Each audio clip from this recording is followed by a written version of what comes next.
that's the thinking that leads to all the trouble. Yes. Yeah. That's called prejudice. Yeah. Of course.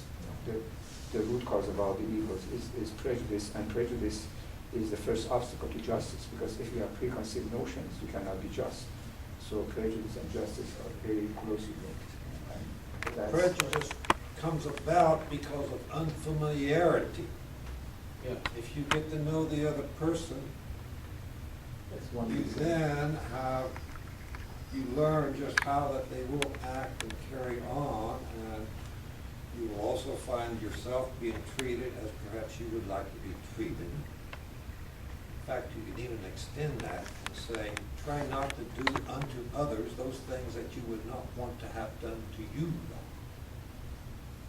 But I don't know you, so I don't trust you. I fear you. And so I've got to be on the How you guard. doing? Let's sit down and have a chat. That's that fear comes in because I don't know. Yeah. Yes. I think I see your point, because people are generally, they have a built-in ability to do good or bad. In any one of them, there is a potential to do good or bad. And that's where we're all given a chance to express that. There is always a battle in each and every one of us. There is a battle. If the good when you have a good person or vice versa. But there is always room for a change. We cannot prejudge somebody. We cannot tell so-and-so is going to be this, because people throughout the ages have tendency to changes in different circumstances.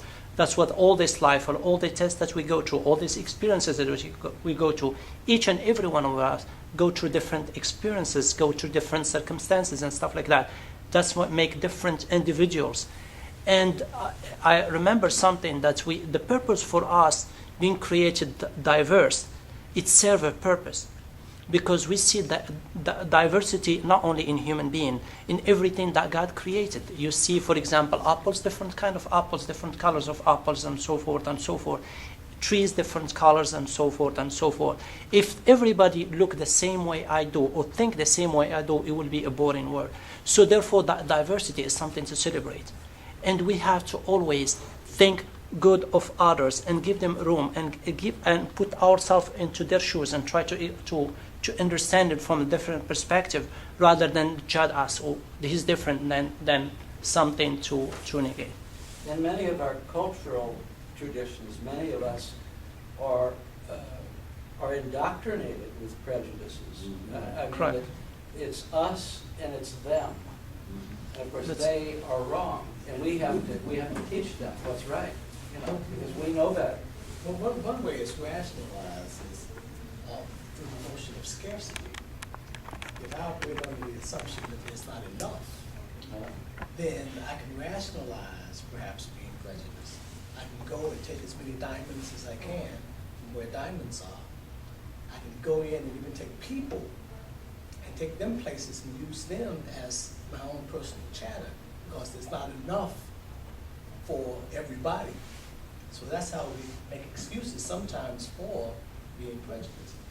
Now, those of us who truly believe realize that, I thought of the quote in my history, okay? But we've had some very, very interesting people. The current guy is marking time to some degree, but he's trying hard.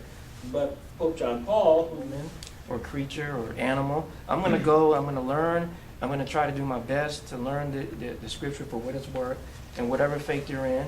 And then ultimately, when the time comes and you're put to the test and you have to do good or bad, then you should try to override and do good. Because the bad is going to probably, be there yelling at you like, hey, do bad, do bad. But ultimately, if you condition yourself, condition your soul, you can get to the point where you can